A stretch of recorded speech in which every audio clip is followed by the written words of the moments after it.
Hey, good evening, everybody. Thanks for joining us tonight. I'll ask my fellow panelists if you can see my screen okay. Not yet. Not yet. Okay, bear with me. No, I can't see it, Bill. Okay, Now I can. all right. So what do you see? The PowerPoint is up. It's not in presentation mode though. Okay. Well, I'll tell you what, we're going to give it just another minute or two here for more people to join, but looks like we have a growing list of attendees.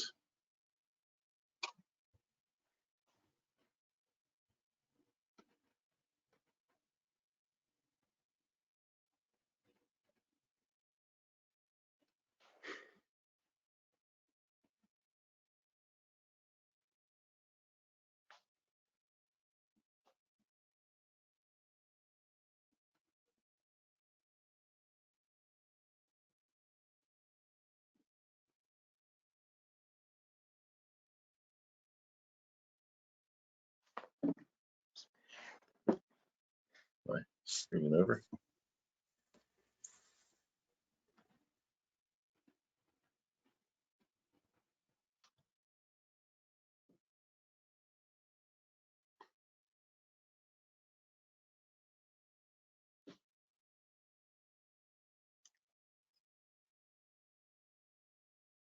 Give it just another minute here.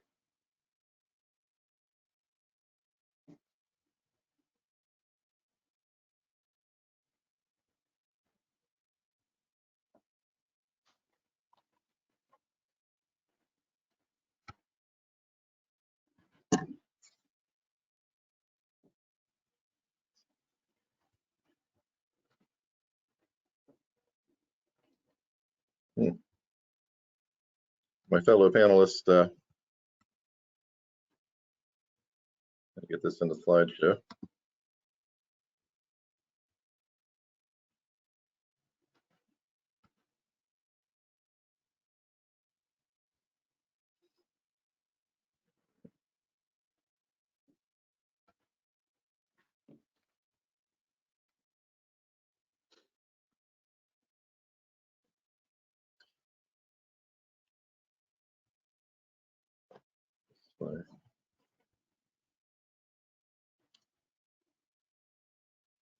Wait for Phil to join me.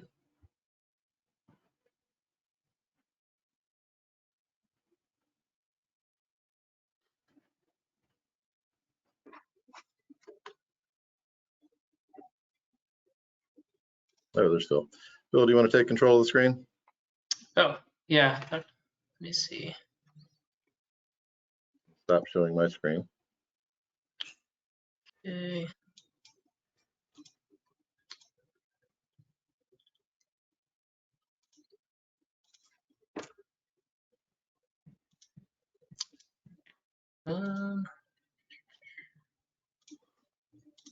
Members of the public, just bear with us for a second. We're all still figuring out this new virtual world together. We will get this going momentarily. I don't have the option to share my screen. I'm not sure if I'm a panelist. Well, I'm a panelist, but Okay, this is unusual. I think you'll have to share your screen. Okay, Sure why. having a little difficulty getting it into presenter mode.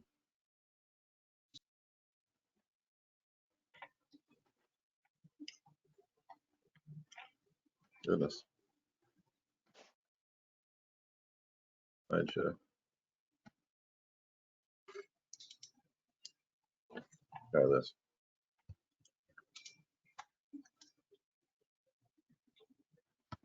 Okay. Okay, are we in presentation mode? Very good. Okay, well, let's get started. I'd like to thank you all for joining us this evening and giving us your time to help us learn and understand more about the corridor study aspects. This meeting is the first of 2 meetings.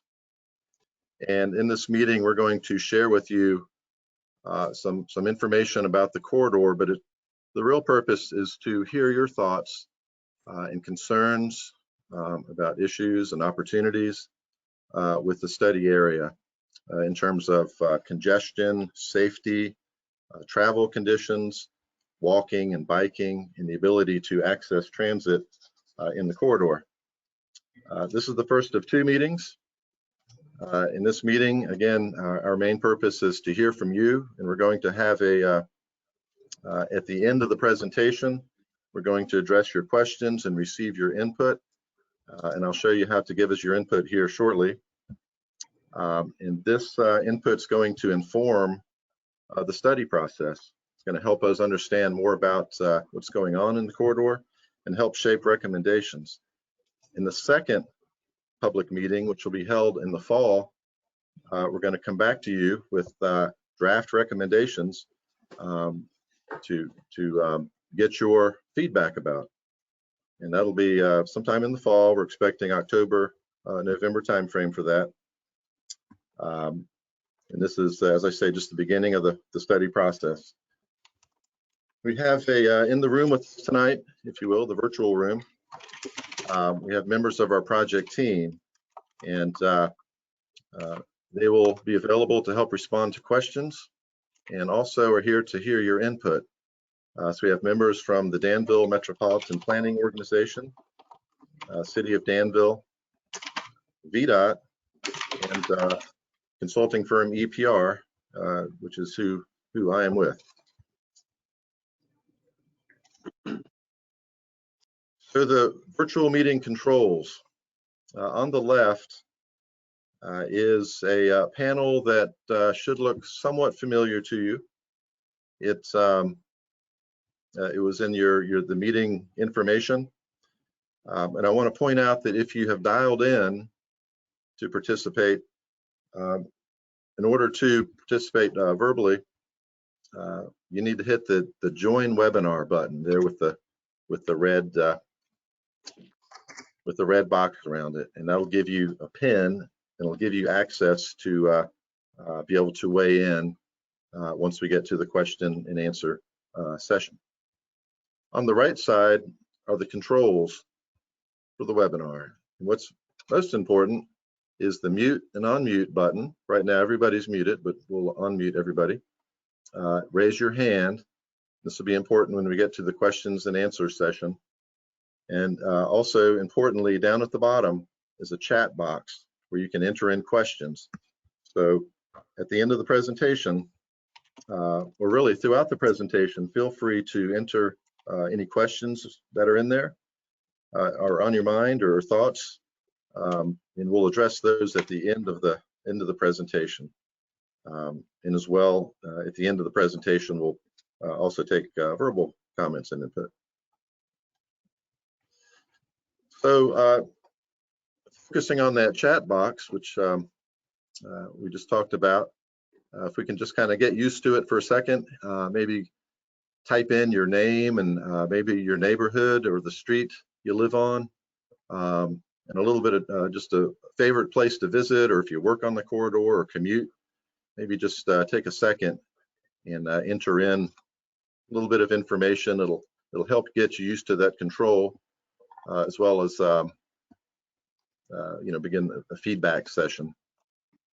So I'll just pause for a minute and see if you all can enter in some information for us.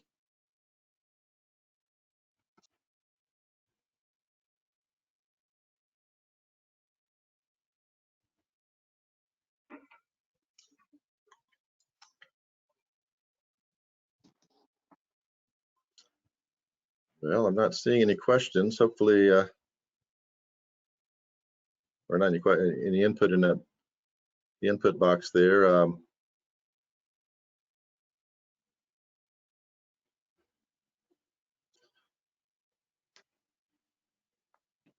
Maybe we will move on. I trust that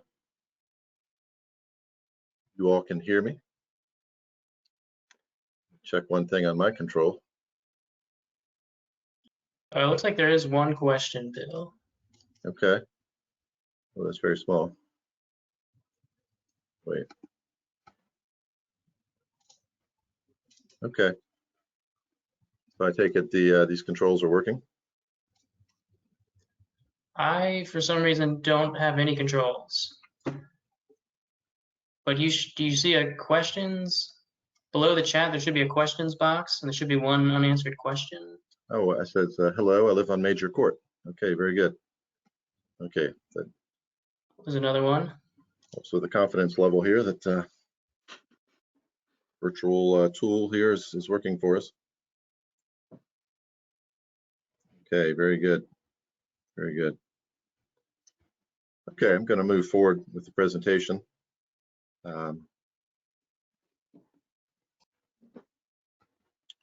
So, these controls aside. A little bit about the project scope and the purpose of the study. The study is funded with VDOT funds and administered by the West Piedmont Planning District Commission in the Danville Metropolitan Planning Organization. The study is really focused on identifying improvement projects that will help inform grant applications and funding opportunities. And the study is being conducted really in two phases. In this first phase, we're looking at a lot about safety and access in the corridor, and also multimodal conditions, so walking, bicycling, transit. So we're looking at all of these facets of the corridor. And then we'll start the second phase in the fall, which will involve traffic analysis. And we broke it into the two phases really due to the pandemic. So we want to wait till the fall to get traffic data. By then, things should be getting back to normal. The world should be hopefully operating as it was. Traffic conditions will resume in the patterns that they were prior to the pandemic. So in the fall, we're going to get traffic counts and start doing the traffic analysis. And then later in the fall, we'll put it all together with recommendations and come back to you all, as I noted earlier, for your feedback about the recommendations. The project itself is focused on the section of Piney Forest Road between Holt Garrison Parkway on the south, down near the where Central Boulevard turns into Piney Forest, up to Franklin Turnpike on the north end.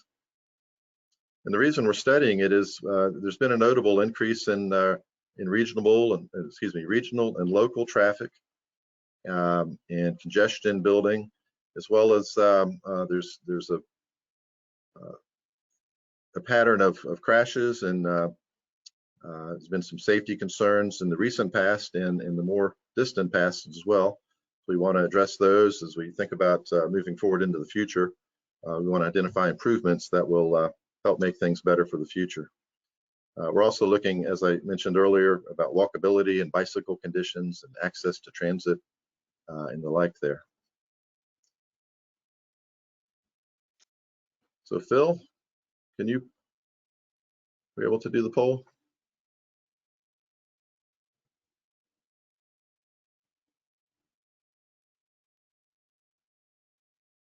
Pause for a second.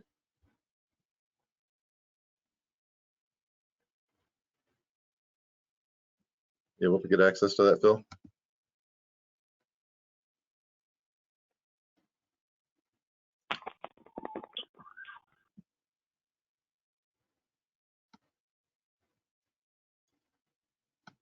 I can do it.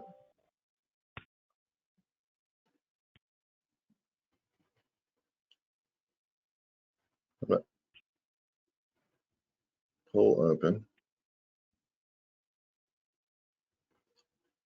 Is Phil, I'm not seeing the poll. I'm seeing it. Are you? Okay. Yeah, Yes. I just closed. It's up, Bill. Okay. You can describe it then. Sure. So So you should be able to select multiple options. Looks like Oh, looks like everyone is. Oh, it looks like half of you have voted. So you can just check one or multiple of those boxes next to the options. Give you a few more seconds here to collect the responses. Just waiting on one more person.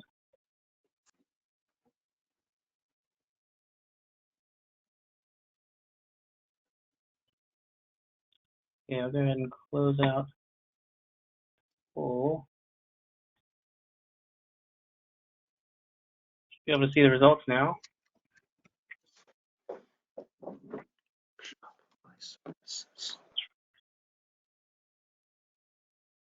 I'm unable to see the results, Bill. Looks like everyone who voted selected both commute to work and shop and buy services. No one selected works directly on the corridor. Okay, good, good.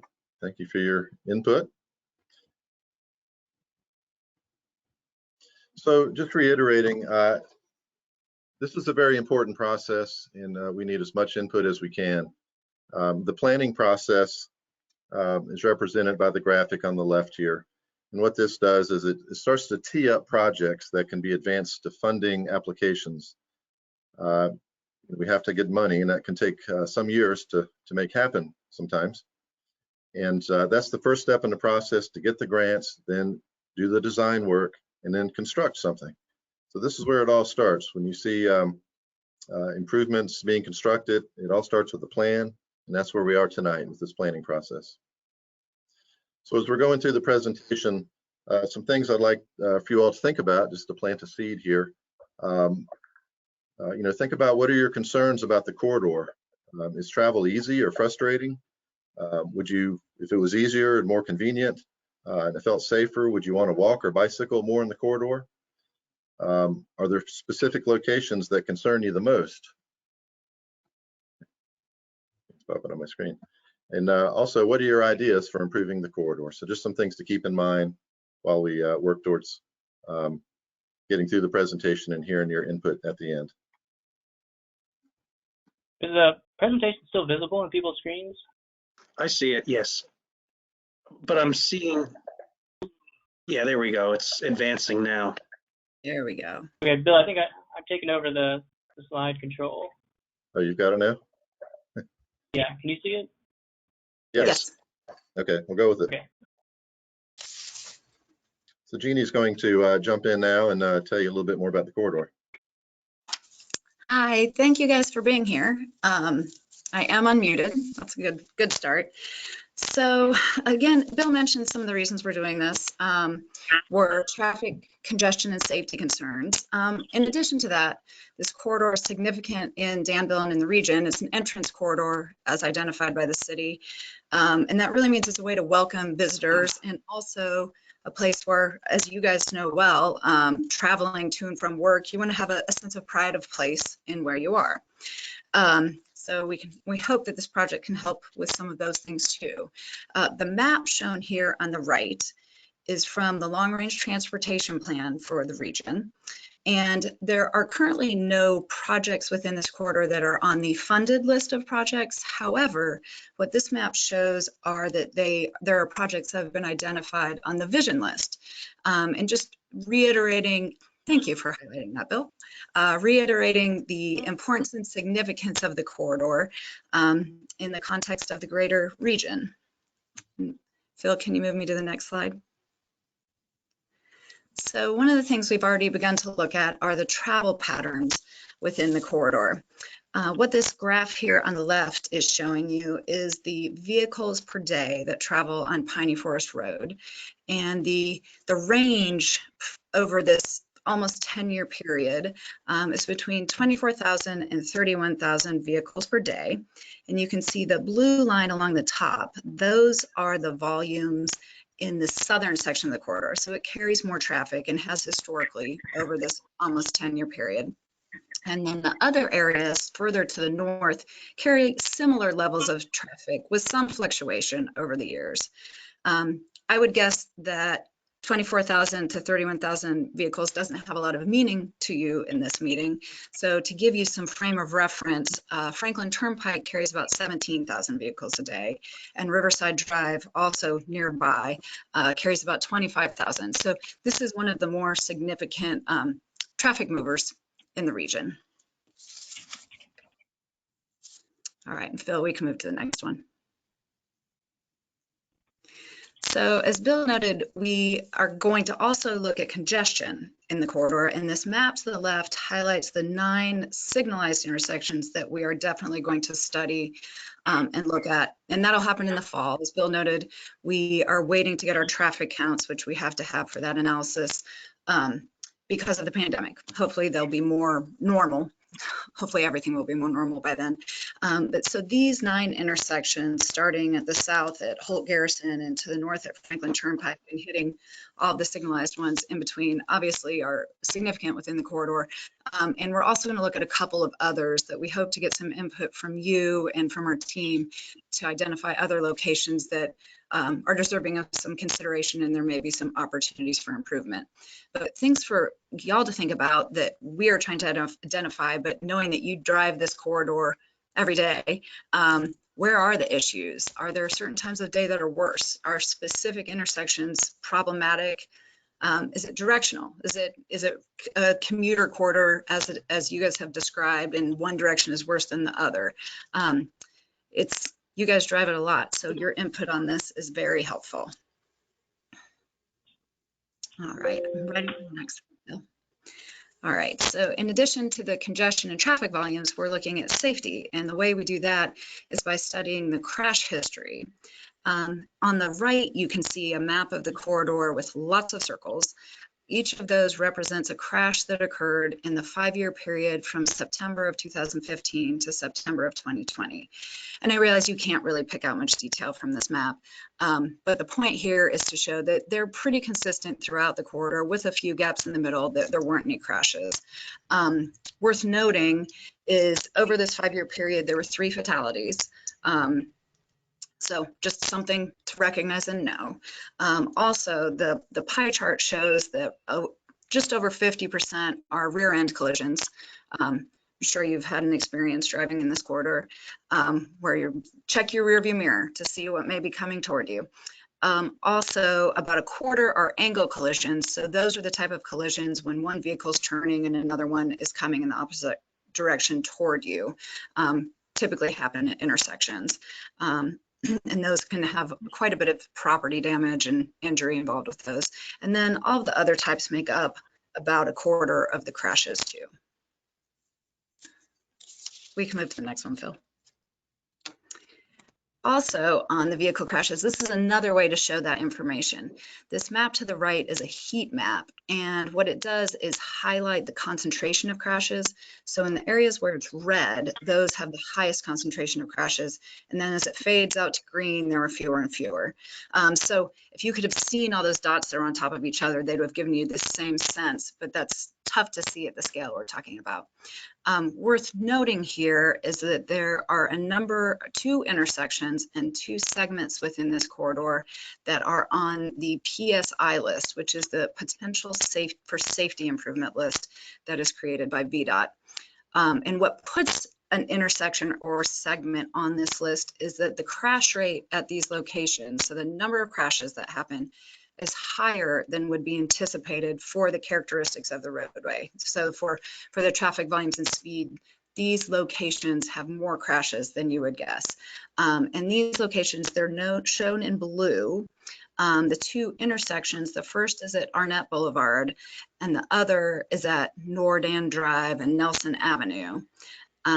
And then the segments are to the south, and they're a little harder to distinguish, and they almost blend into one another. It's from just south of Parker Road and just north of Holt Garrison. So kind of that whole red area that's indicated down there. And with that, we have another poll. So how safe do you feel in this corridor? And Phil, you're gonna pop that up? Great, thank you. Yep, be visible now. Again, you can select one or multiple if you feel that multiple are true.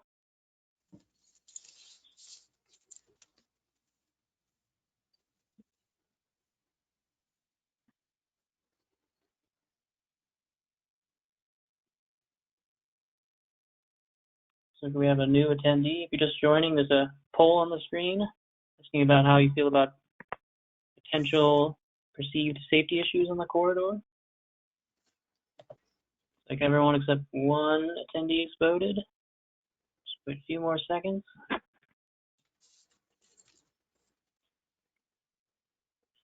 All right, go ahead and close that out. See the results. Okay. Aggressive driving is a concern. Hard to navigate in sections. Too much starting and stopping. All right. Okay. It's helpful information. Thank you. So, how are we going to work on some of this? So there are a number of ways. One of them is the idea of access management. So we are doing what we call an access management assessment. So what is access management? Access management is the control of basically the connections to the roadway, the number and spacing of them. And when I say connection to the roadway, that can be a driveway to or from, say, a residence or commercial property, or an intersection, whether signalized or not. So all of those count as connection points. The basis of some of this is based on the type of roadway, which we categorize as the functional classification. On this chart to the right, you can see across the bottom, the arrow moving to the right shows increasing access. And then on moving up to the left, you see increasing mobility. So a local street shown in the bottom right, the primary purpose of that road, so its function is to provide access. So your street you live on, your residential street, the goal of that road is to get you to your house. Now, when you look at an interstate, the goal of that road is to move vehicles. And you can see that there are a variety of different roadways in between. Piney Forest Road is a principal arterial, which is great. It provides both access and mobility for through movement. It also provides some challenges because there's more than one purpose. It's not as easy. So that is part of what we're going to look at in this access management assessment. All right, Phil, we ready for the next one? So why do we manage access? The national data shows that when you manage the access, you lower the severity and number of crashes, and you can also have a reduction in traffic congestion, the stopping and starting that you all mentioned in the poll. This chart to the right, it shows that, and focus on the blue bar graphs, they're more appropriate to Piney Forest Road, that as the driveways per mile increase, so that's along the bottom, along the x-axis, that also the crash rate, or the crashes per million vehicle miles traveled along the y-axis, are going up on the left, also increase. So there's a direct correlation between the number of driveways and the crash rate. So how do we control that? So one of the reasons this is problematic is that, oh, Phil, will you go back 1 second? Yeah, at each intersection, this bottom left area shows an intersection diagram that shows conflict areas and conflict points. A conflict point is anywhere where two vehicles are in conflict with each other, that if one doesn't yield, they're going to hit each other. And those are all those red dots. At a full intersection, there are 32 conflict points, where in contrast to the other location here, where it's not a full intersection, there are only 6. So reduce the conflict points, reduce the opportunity for crashes. That also translates to reducing the crash rate. Now I'm ready, Phil. All right, so how do we manage it? So by reducing the conflict points and the distances between these areas and increasing the distances between these areas, one way is with the introduction of a median. This eliminates many of the conflict points and spreads them out. And the research has shown that this can reduce crashes by up to 40%, or I guess a little bit more than 40% in urban areas. Another is turn lanes. You've probably experienced driving down the road and you have to turn left, and if you're not in that center turn lane, as you slow down, you check your rearview mirror to make sure the car behind you also sees you slowing. Once you have a turn lane, you have that safe space to decelerate before you turn. So that has shown to reduce the crashes, especially for rear end collisions. That's a really high range, from 60 to 88%. Also, by increasing the distance between these intersections and driveways, by consolidating driveways and cross access between these connections, it helps to minimize the conflict areas and conflict points. I think we're ready for the next one. So as you would imagine, there are standards laid out for access management. This table here is for a roadway of the type of Piney Forest, and this is actually the VDOT standard, which, while this is a city-controlled and maintained roadway, is still generally applicable. If this road were to be built new today, this is the standard that it would be built to. However, we know it's already there. There are many things in place, and there's no just coming in and cleaning the slate. We have to work with what we have. Worth noting here are the distances, that between signalized intersections, about 1,300 feet would be the goal. And then when you look at the just driveways and entrances, it's about 300 feet. In the corridor, the spacing of the traffic signals today is pretty close. There's only one location that doesn't quite meet that 1,300 feet, which is great. So that spacing is there. It also helps with the progression of traffic. The driveway spacing, on the other hand, which we'll talk about in more detail, is not quite up to that standard. There are many driveways along. And I believe we have another poll here. And one thing to note before we move to that poll is the goal here is to strike that balance between strong access to businesses and improved safety. We want both. All right, Phil, you ready to pop that next poll up? Sure. It's another one where you can select one or multiple answers.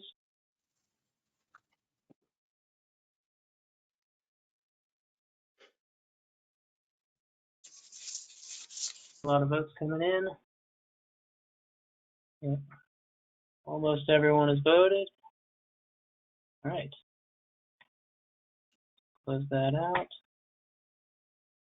You can see the result. Okay. It's interesting. 100% challenging. Okay. Dangerous, confusing. Well, I think that reiterates the need for what we're doing for the study, so that's nice to have that reinforced. So this slide shows an example of how we actually do this access management assessment. So going left to right on your screen is Piney Forest Road. To the right is north. We rotated it for purposes of this discussion. And you can see that little traffic signal symbol. That is the intersection of Arnett Boulevard, to give you the context of where we're at. What we've done is map every driveway along the corridor and intersection and the distance between those.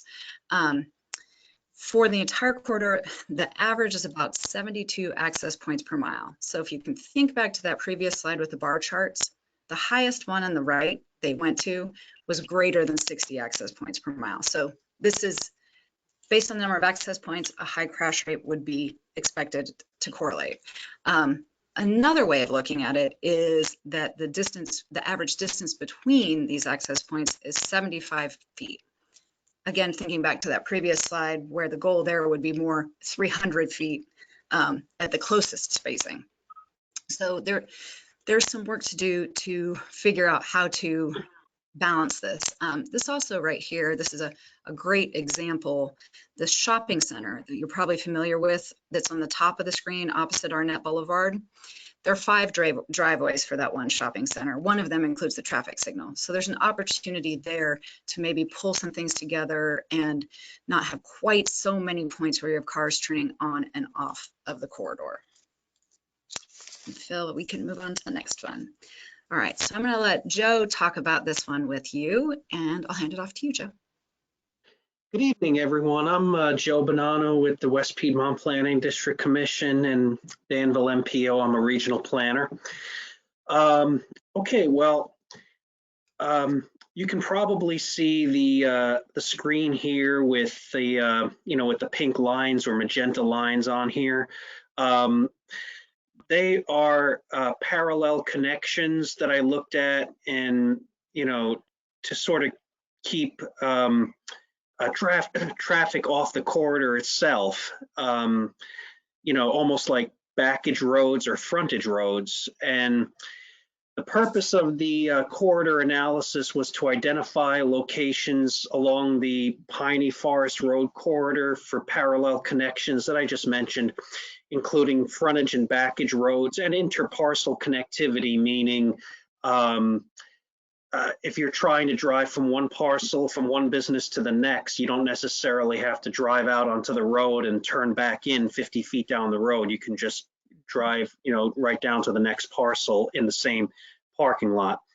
For the purpose of minimizing, so this is for the purpose of minimizing traffic volume on Piney Forest Road itself. I decided to analyze the corridor by segment to make it easier to identify connections between the intersecting roads and the parcels. I began with an overview of each segment of Piney Forest Road to identify property uses and the spectrum of establishments. For example, are there single-family homes? What kind of businesses are they? And I looked at the parcel lines to determine how much space was in front of or behind the existing establishments. Another step involved was to determine the current zoning and the future land use, to determine what types of uses of land uses along the corridor was zoned for, and to see what types of uses would likely be there in the future. For example, are there going to be commercial or industrial? Most of it looked to remain commercial. A topographic analysis was another important analysis. That's topographic analysis is basically the lay of the land, how hilly it is, for example. Basically, I did this to help identify area and site-specific limitations such as steep slopes, as well as the possible presence of water features such as streams and drainage canals. And looking at those maps, that can, give you that kind of information. An aerial map analysis was also conducted to identify barriers to and opportunities for parallel connections, such as land availability, opportunities for interparcel connections, space for connections between structures and property lines, etc., and as well as obstructions that would, prohibit these such connections. An aerial map. Let's see. An aerial map. I'm sorry. I just noted that. Sorry about that. Several opportunities were identified for backage roads and old several opportunities were identified for backage roads and Old Piney Forest Road, located on the east side of the Piney Forest Road corridor, actually serves as a semi-backage road at the present time. An opportunity was also identified to link several parcels south of the Piney Forest Road Shopping Center. Additionally, there appears to be a linkage opportunity west of the corridor in the vicinity of two apartment complexes between Beavers Mill Road and Ash Street to keep additional traffic off the corridor. Other activities involved examining other successful corridor plans and projects, and compiling zoning code language that could be conducive to access management, looking at creative use of medians to minimize traffic conflicts and facilitate best uses of the roadway, etc. So some of the areas I looked at were Knoxville, Tennessee, and Council Bluffs, Iowa, where corridor studies and projects were done. And that's all I've got right now. Thanks, Joe. Welcome. Phil, oh, think we can, yeah, there we go. So we've done a lot of talking about cars. We also are looking at multimodal opportunities. So that includes bicycling, pedestrians, and transit in the corridor. So this map that we show here is the Pedestrian Safety Action Plan that's created by VDOT. And you'll see that Piney Forest Road is identified as a priority 2. There are 3 levels. So not the highest priority, not the highest need, which is kind of good, but not the lowest. So there's something there. The way these priorities are established is based, one, on crash clusters. So yellow stars you can see on the map, and you can see that there aren't any yellow stars in this corridor, which again is a good thing. It means there isn't a concentration of pedestrian crashes in the corridor. The reason it shows up as a priority 2 are the other criteria that this analysis is based on, which include the roadway characteristics, such as the traffic volume, which we've noted is significant. The speed limit, 40 miles per hour, is quick for a pedestrian to walk adjacent to, the number of lanes, and then also it considers census data, which really is getting at people who rely on walking to get as their transportation. So zero vehicle households and the other factors that are listed there. It also considers crash history beyond pedestrian crashes. And the context, is this an urban setting, a rural setting, and what is there that people would have the desire to walk to nearby, for example, parks or schools. And that's how that you end up on this list. Worth noting, in the 5-year period we looked at, there were 3 pedestrian crashes. And also worth noting is they were all in 2020. So it's very interesting. Were there more people out walking because of the time, and unfortunately that wasn't a great walk, or what actually in 2020 also could just be coincidence. Phil, now you can move to the next one. So figuring out where these opportunities are to improve access for pedestrians is the main part of our goal on this piece of work. One of the things that's easy, removing obstructions from sidewalks. There are some signs in the sidewalk that for someone walking aren't a huge deal. You can walk around the sign, but for someone in a wheelchair, it's a huge deal. You end up on the street because there's not enough width for you to travel around these signs. Also looking at locations, the unsignalized intersections, the side streets, putting in the ramps, the ADA ramps with the truncated domes, the bumpy surface, for both the visually impaired and to make it easier for those physically impaired to walk or wheel across. The example shown here is some of the things that we're looking at the signalized intersections. So where there's already a traffic signal in place. And some of them are very simple, just marking a crosswalk to make it very clear to the motorist to look for a pedestrian to cross, that this is in fact a place where a person could be. Also, you can see those on the map. You can see the pink areas, which are areas where we would propose a ramp, because those lead into the crosswalks to, again, make that accessible for all of the users. And then also what we would like to do is have push buttons, so that when you come to cross, you push the button and then you get a signal from across the way with either the hand or the man signal indicating when it is safe for you to cross. Tying this back to the previous discussion on access management, the reason why there's no crosswalk on that southern leg shown is because it crosses right into a driveway. And getting at some of that previous discussion, moving that driveway further away from the intersection is definitely an access management improvement. And Phil, I think we've got another poll for you guys to take. You can pop that up. Once again, you can select multiple. Multiple of these options apply to you.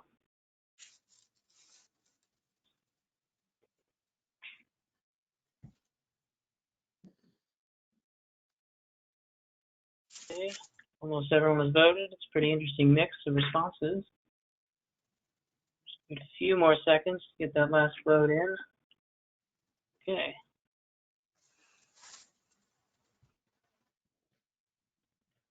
Okay.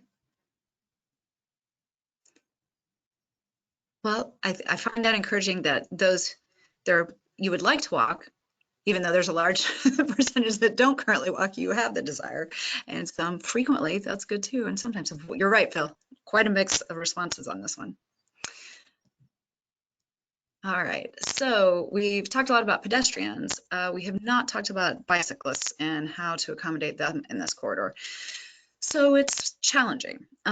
If any of you are bicyclists, the speed on this roadway is 40 miles per hour, which is fast for a bicyclist to be riding within. Also, riding on the sidewalk is not great in this corridor because of the number of driveways, and it's not ideal for a cyclist anyway. So this is hard. The bottom here shows a possibility. And what this is a slice through the roadway of something we're considering. And you can see there are 2 travel lanes per direction. And this shows a raised median as an option. And then on one side, a 5-foot sidewalk, which is fairly consistent with what is there today. But then if you look at the left, where's the dog and the family, you see a 10-foot shared use path.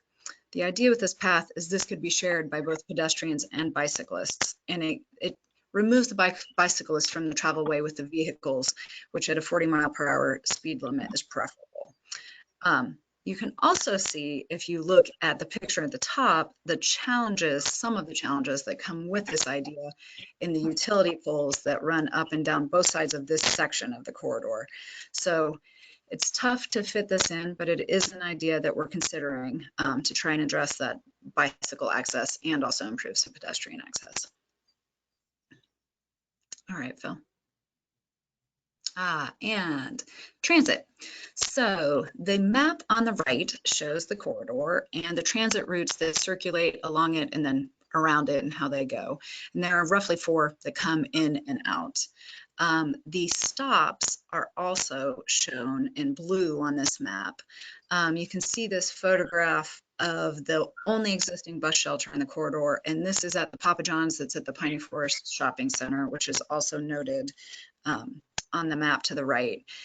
And what we've done, again, because of the pandemic, data is a little harder to come by as far as hard and fast numbers of ridership and people and where they get on and off. However, in discussions with Danville Transit, they have indicated that the stop that has a shelter and then this other stop that is very close to Parker Road are the most used. So we're going to investigate the possibility of improving the amenities at that location, just to make it a little easier. In the rain, you have a place to sit and wait for the bus and not get wet. All right, I think that's it for that one, Phil. All right, so as Bill noted, we are seeking your input. That's the whole reason why we're here tonight, to give you an update about what we're doing and get your feedback. This is the first of 2 meetings. The second will be in the fall. And this is one of the ways that we hope to get your input. The other, and we can go to the next slide, is through a survey that is currently underway and will run for quite some time. And I'm going to let David Cook with VDOT go ahead and describe this to you guys. So hopefully you will go take it. Is it coming up? Waiting on it here. Okay. Well, hopefully the survey will be up momentarily. It is live right now. Maybe you've already taken it. Who knows? And oh, is it coming? Okay, David, let me know when you're ready to share your screen and I'll. Yeah, I'm ready to share. Sorry, I'm waiting on you to pass it over. Okay. All right, got it. Coming up. And can everybody see my screen? Yes. All right, good deal. So before we get into the survey, a couple of quick overviews. You may be asking, where can I find the survey?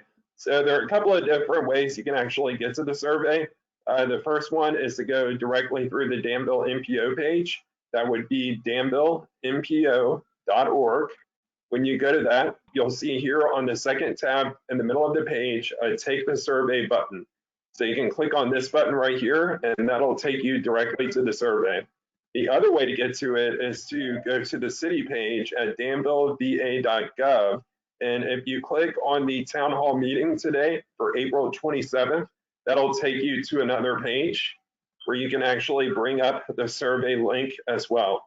So if you scroll down a little bit, at the very bottom, you can click here on this link and that'll bring you to the survey. So there are 2 different ways to get there, danvilleva.gov and danvillempo.org. Feel free to share this with anybody else you may know, and this will bring you over to the survey you see here. So this is a new interactive survey. It's meant to be pretty quick and engaging with the public. The first thing you'll see is a welcome screen. This will tell you a little bit about the survey, what it's trying to accomplish, the study that's currently underway. So as discussed before, this is on Piney Forest Road from Franklin Turnpike to Holt Garrison Parkway. And it's basically to identify strategies, different types of improvements for accessibility, access management, bike ped, congestion, safety throughout the corridor. Here at the bottom, you'll kind of see a little rotating text with 3 different bubbles here, and you can click on these to kind of read a little bit about the survey, how many vehicles used it per day, some of the improvements that are being considered, and your concerns on the corridor to help identify solutions over the next few months as the study team works on this project.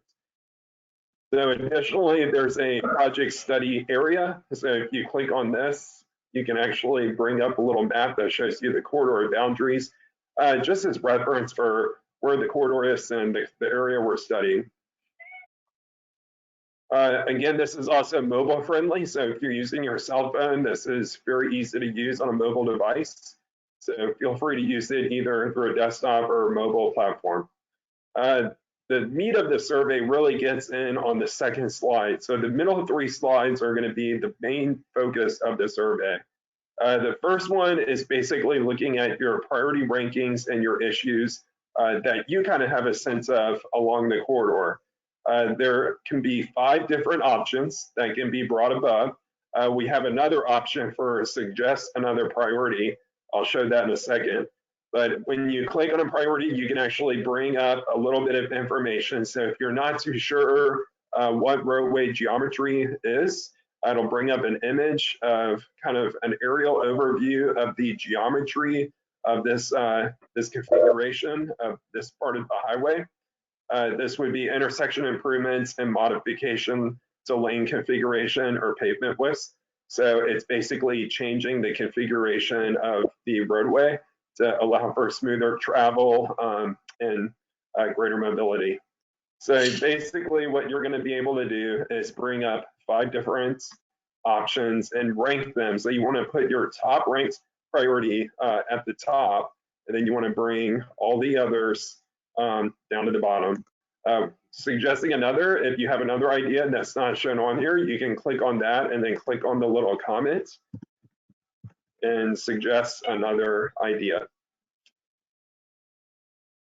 And moving on from there, the second part is going to be a map exercise. With this, you have 5 different options from congestion, safety, accessibility, multimodal, and any other issues you can think of. There's unlimited amount of features you can add to this map, so feel free to drop and add as many features as you like. You can zoom in on the corridor. The corridor location is outlined in the yellow line. There's also a satellite view you can bring up with or without labels. And you can kind of zoom in. If you're more familiar with the aerial of a business, you can kind of zoom in and see where the business is. And what you're going to be able to do is kind of drop your little box, and you'll have a couple of different options to select from each feature. So for example, on congestion, when does congestion occur on the corridor? It could be weekday mornings, afternoons, during the weekend. So if you know of any specific issues, and then also if that issue is in the northbound lane, the southbound lane, or one of the side streets where you're having consistent congestion or backups occurring on the corridor. For safety, the major safety concerns, including speeding, aggressive driving, roadside hazards, there are multiple options you can select for that as well. Accessibility, difficulty walking on the corridor, difficulty making left turns, blocking entrances. So provide a little bit about accessibility as much as you want as well. And multimodal, walk, bus, bike, carpool, or other. And you can actually fill in here for this option up to 500 characters. What is your issue or concern with multimodal? Other is basically just going to be a comment box, so feel free to make a comment in there if your issue is not being shown from one of these. The final part of the final part of the 3 survey slides, we're actually going to be taking the survey, is more of the traditional style survey. So we have 5 different tabs. They are corridor use and frequency. This is where you're going to be looking at how often you use the corridor. And you can check all that apply for this option. So what are the reasons that you're using the corridor, from work, school, entertainment, etc. Congestion, you can check all that apply. What times of day or what times during the week and during the day do you experience congestion? So this could be in the mornings, afternoons, midday, weekends, and you can check all that apply. And where do you experience the congestion generally? Northbound, southbound on the main line or on the side streets? And for accessibility, what accessibility issues do you experience using the corridor under typical conditions? You can select all that apply here. When do you experience accessibility issues under typical conditions? Again, this is time of day and time of week. For safety, what safety issues do you experience when using the corridor under typical conditions? Check all that apply. Where do you experience safety issues along the corridor under typical conditions? And this is, again, time of day and during the week. Multimodal. So with this one, what modes of travel do you use along the corridor? You may use more than your personal vehicle. I know we had a couple of comments that people walk along the corridor, maybe even take the bus. So be sure to note any of the different modes you've used along the corridor and what multimodal facilities are needed along the corridor. Based on your experience, there's been a few pedestrian crashes, so maybe sidewalks, crosswalks are really highly needed along the corridor. Just from your point of view and your perspective, where are the multimodal improvements really needed? Finally, we have a wrap-up slide. This is going to be optional. We encourage everybody to go in and take it though. This basically will give us an idea how close you live to the corridor, and then any kind of demographic information, gender, race and ethnicity, your age, and how did you hear about the survey. You can also click the project site. This will bring you back to the Danville MPO page where you can read a little bit more about the project. And you'll be able to share the survey again right here. And any future meetings and updates will be provided on this page as well. So be sure to bookmark this page and stay up to date on any kind of updates that come through. And that is it for my presentation. Thank you.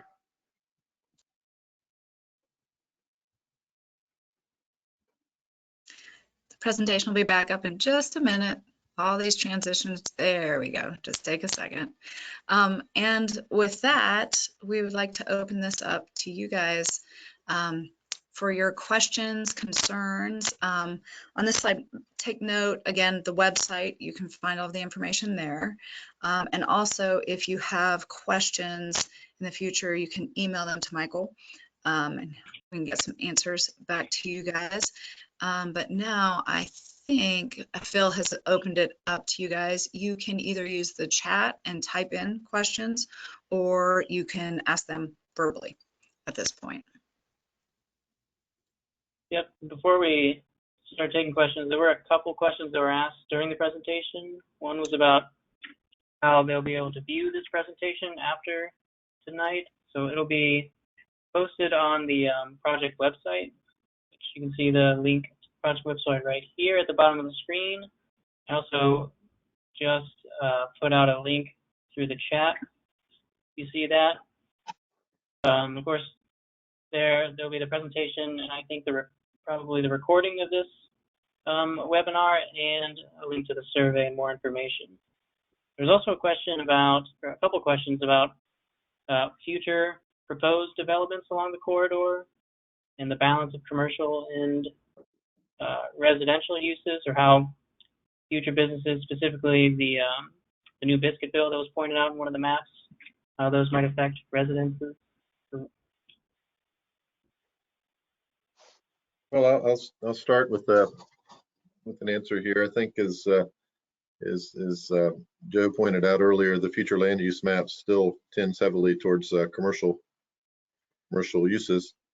I'll ask Joe, did you recall a stark difference in the future land use versus what we're seeing out there now? Nothing really significant, no. I think it was very minor, differences. It's generally commercial now, and as far as my memory serves me, it remains that way. Okay. Yeah. So hence some of the importance of striking a good balance with the roadway configuration to provide strong, safe access. And as well, for those who are living on the corridor, if you want to get out and walk or access transit or bicycle, uh, we'd like to identify some features and improvements that'll help accommodate that better as well.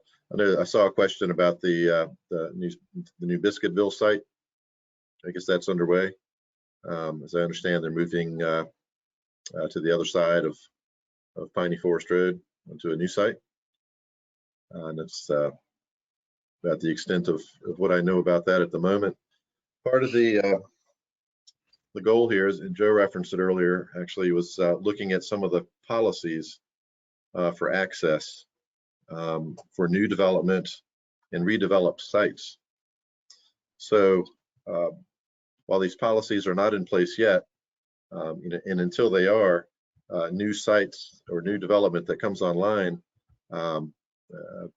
will not be governed by any new guidelines.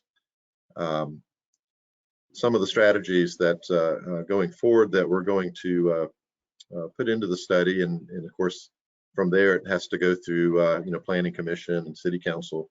It's got a lot of steps after the study process, but some of the things we'll identify that could be considered again are cross parcel access, trying to consolidate entrances, more effective use of turn lanes and such.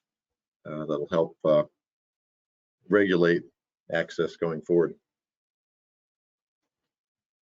Okay, there's also a question about medians. Question is, wouldn't medians cause more crashes with people making U-turns?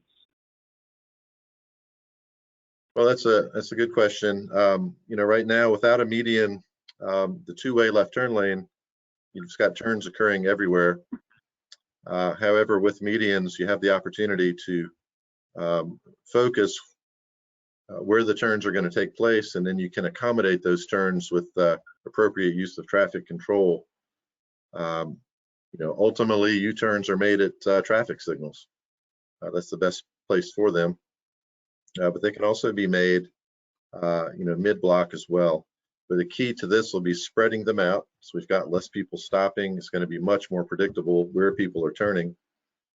And again, trying to organize where these turns are occurring so drivers can better expect when they might anticipate encountering turning vehicles. Okay, there's a question about enforcement of the speed limits on the corridor. There's perception that drivers are speeding and driving aggressively. Yeah, that's a good question. A lot of what this study is going to be dealing with will be more on the engineering side and policy side. However, it is important for the city to hear that there's speeding going on up there that falls under enforcement. That's really beyond what we're able to address in the study. But I think that's important feedback, and there are members of the city here on the call to hear this. And there's a question about if adding medians or bike lanes or the shared use path would require acquiring properties or land from properties along the corridor. That is true. We don't think there's enough land available currently. One of the strategies that we'll be looking at is to prioritize which segments of the corridor would get the most walking and bicycling use first. We can focus on trying to find funds to deal with the potential need to get some right of way. But yeah, that is part of the equation. And again, a lot of these projects take quite a while. They're not inexpensive, so the funding has to be applied for. Then there's a whole right of way process working with landowners to make sure they're fairly compensated and to find negotiated settlements that work for everybody.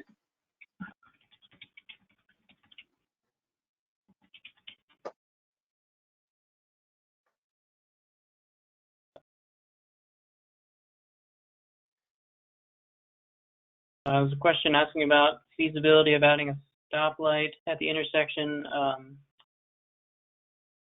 with Hunter's Run. That's Coming out of something. Shadow? Shadowwood, Hunters Run Apartments.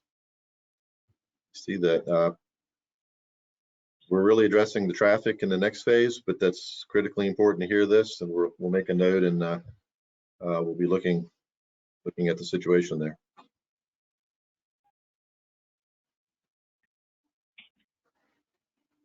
Hello? Yes. I don't know if everyone can hear me. I think so. Hi, I just want to first thank you all for having this meeting. I am a resident. I live on Major Court, like on the backside, closest to the Franklin Turnpike, Piney Forest intersection. And I actually had my own personal, I guess, story with that intersection. My husband and son were hit by a tractor trailer driver in that intersection, and the whole front end of our van was taken off. We've lived in this community for the past like 4 years, and we're like on the backside of Ciro's, so we hear a lot of the crashes and accidents and sirens on a daily basis. So for me, I think the entire corridor needs the attention. The access management is so important, especially down there near Arnett and Biscuitville. We travel this road going to school, work, out of town every day. I'm the person that does a lot of walking. My husband and I jog a lot. We run. We choose to run most times down Franklin Turnpike because of the sidewalk access. We do run towards, I'm not from this area, so I'm still trying to learn like the areas, but we do run towards up on Piney Forest, going towards the cemetery, I guess like towards the Armory direction. And the lack of pedestrians like crossing over is nearly impossible. I'm not sure if it's like that's a wide intersection. And so it's really, I think, confusing to some people. We have a lot of senior citizens in our community, and I think it's difficult to navigate that entire intersection. So hearing adding the access for pedestrians, I've seen people having to stop on Piney Forest to help older people cross that intersection. So these changes are very exciting. The questions that everyone's asked, I think, have been answered for the most part, but I just wanted to, add my tidbit. I do have property. I saw there was something on your map about Wendell Scott Drive. So hearing about the land usage and the right of way and working with the property owners is something, definitely I had a question about, but you all answered that. But for me, and I think a lot of the neighbors in our area, we also get a lot of drive-through traffic from that area that come through our neighborhood, especially when there are crashes. And there are a lot of children, a lot of senior citizens that walk through this neighborhood on a daily basis. And people are flying through our neighborhoods because they're avoiding crashes right there by Wendy's and McDonald's on a regular basis. So this is really, really needed. Speeding is an issue. My husband was hit because the tractor trailer driver, he was already speeding down Piney Forest and the light was turning red and he couldn't slow down. And that intersection is so wide and it was a really sunny day. My husband was turning onto Piney Forest from Franklin Turnpike because by this time, when the truck is coming under the light, his light is green to turn and he's turning and the truck hit him. So I hope that area is a priority. So I just wanted to thank you guys for having this meeting. And I've taken the survey and I'm encouraging all my neighbors here to do the same, to put in as much input because we all talk about it and discuss that area. So thank you for listening. Yeah, well, thank you for your input. That was very valuable. All great stuff. We've made notes here, and that's really important to inform the study process. Thank you.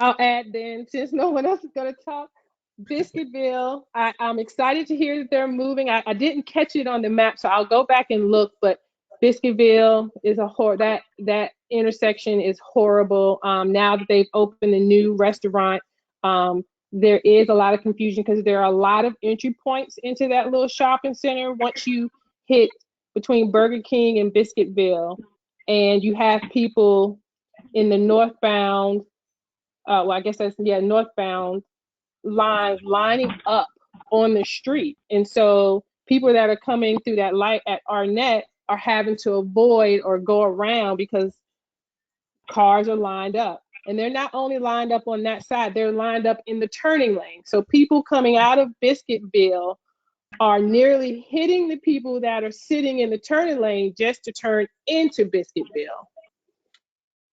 I've seen just my fair share of too many almost near accidents and actual accidents at that particular intersection as well.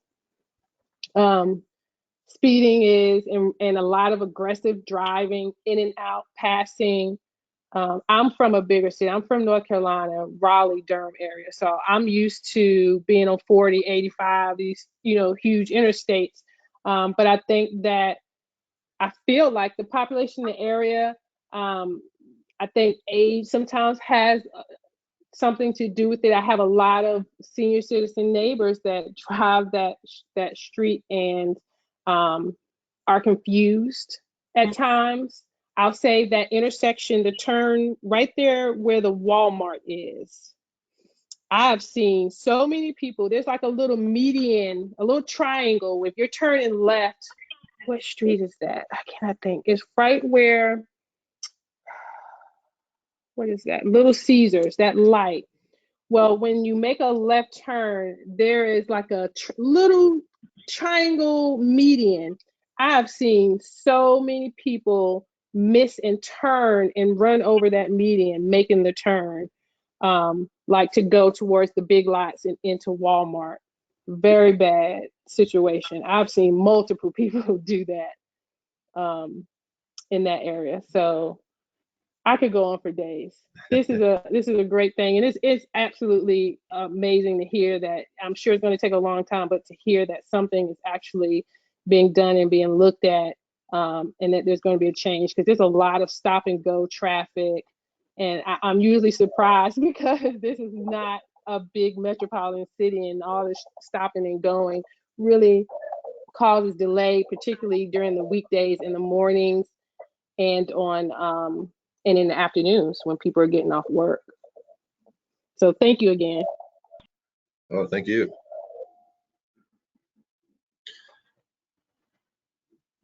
Notice there's some more contact information at the bottom of this slide here. If you think of other thoughts you'd like to share. Yeah, thank you. I certainly will. Yeah.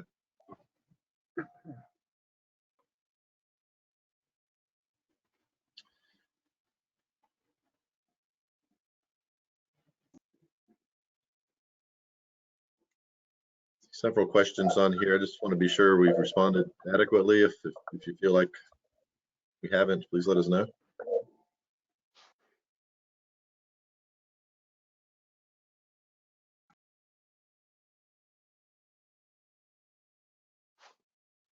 I have a question. What is the timeline on these changes, or or turnaround or expectation on how long a project like this takes?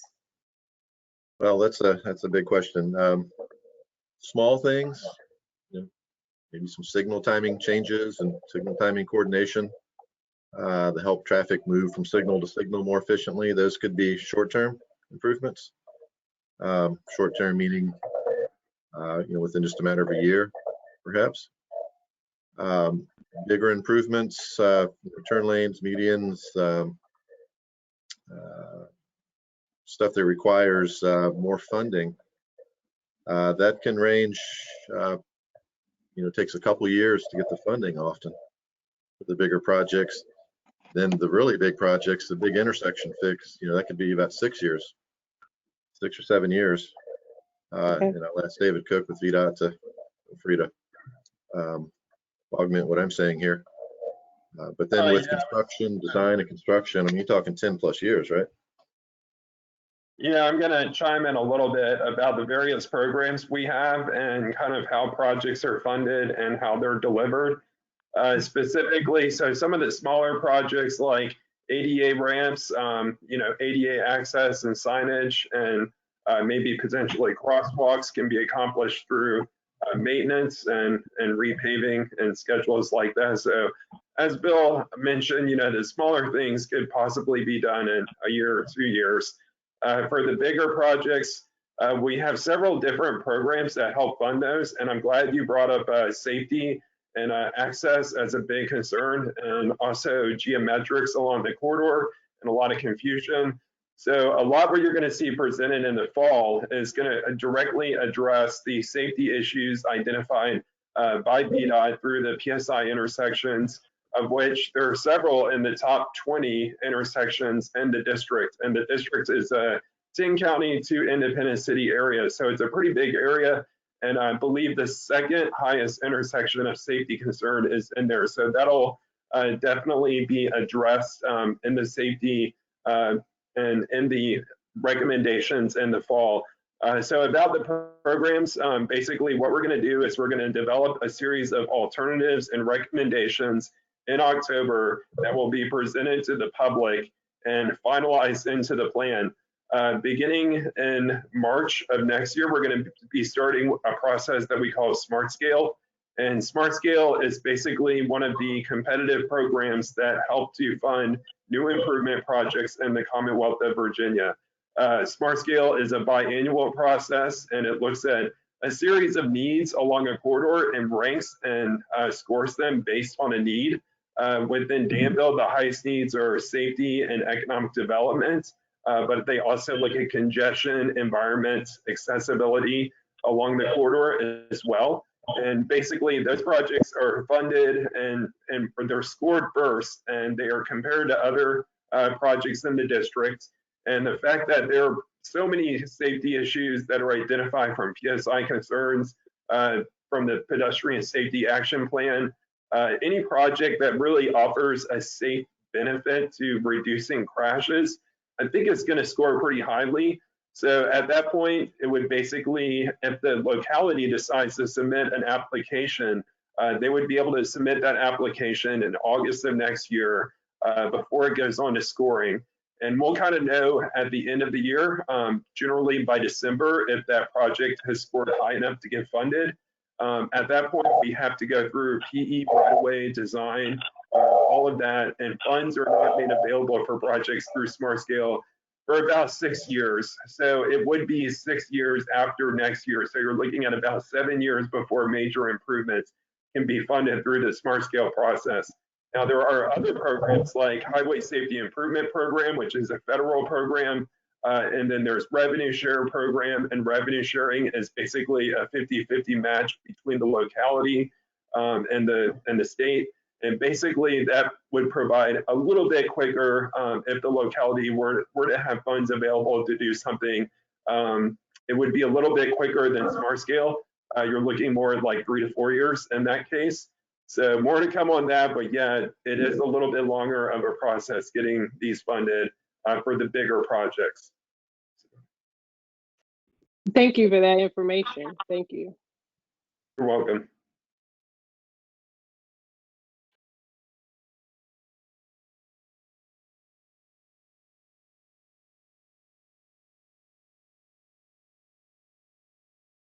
So there's a question here I'm seeing. It's individuals having trouble with the microphone, but it's, will our homes be surrounded by businesses? That's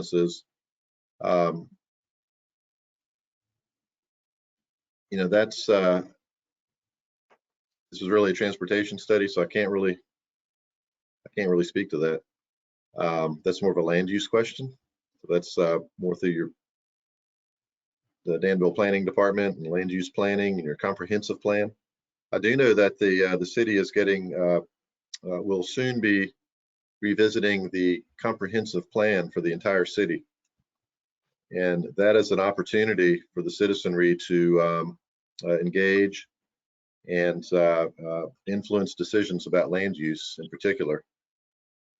So that's really, it's a different study. It's beyond what the scope of this one can handle. So we're focusing on transportation, but the good news is that the comprehensive planning effort is right around the corner for the city. And I encourage you to engage on that and let your opinions be heard.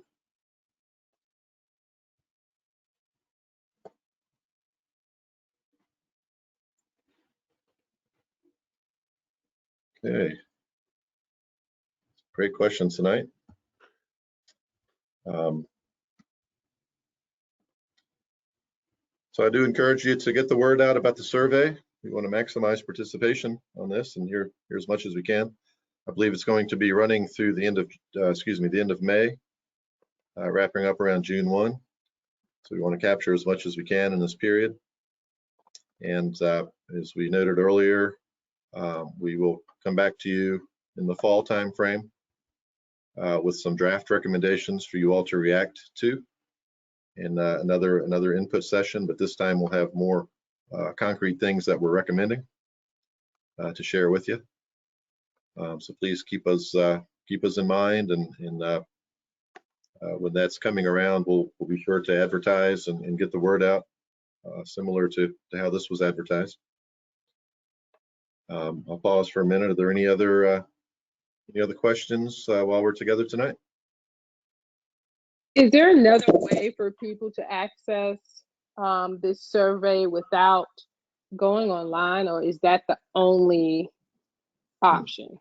And I ask that because I do have people that would like to participate, but they aren't as, I went through the survey, so I don't think, not for everyone is as easy. So how could they participate in this if they can't or don't have access to the survey online?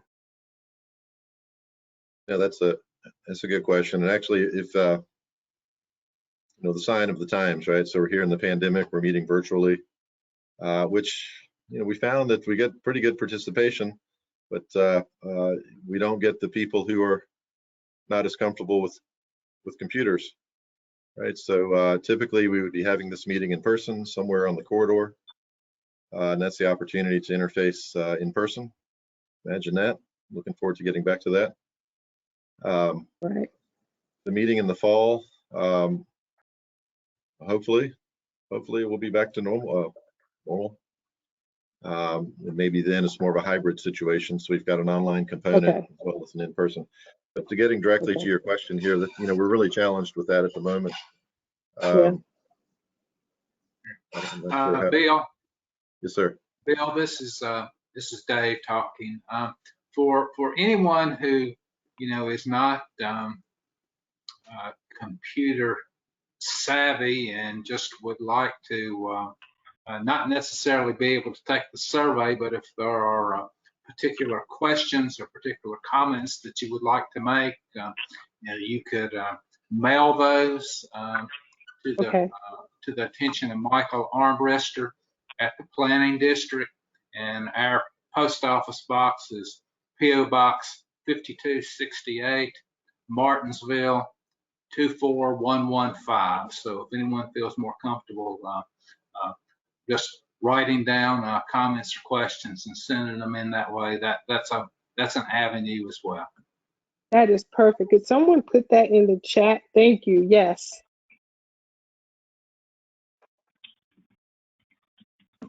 Could you repeat that, Dave? P.O. Box 5268? 5268, Martinsville 24115.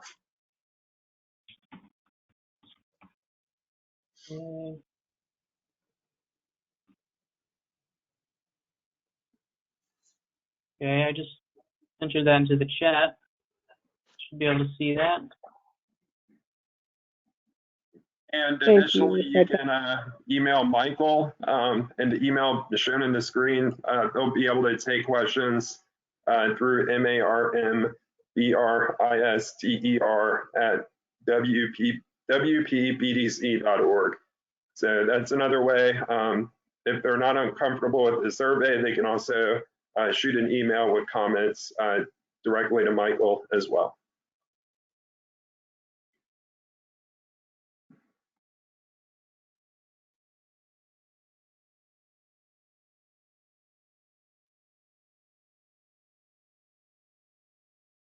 Okay.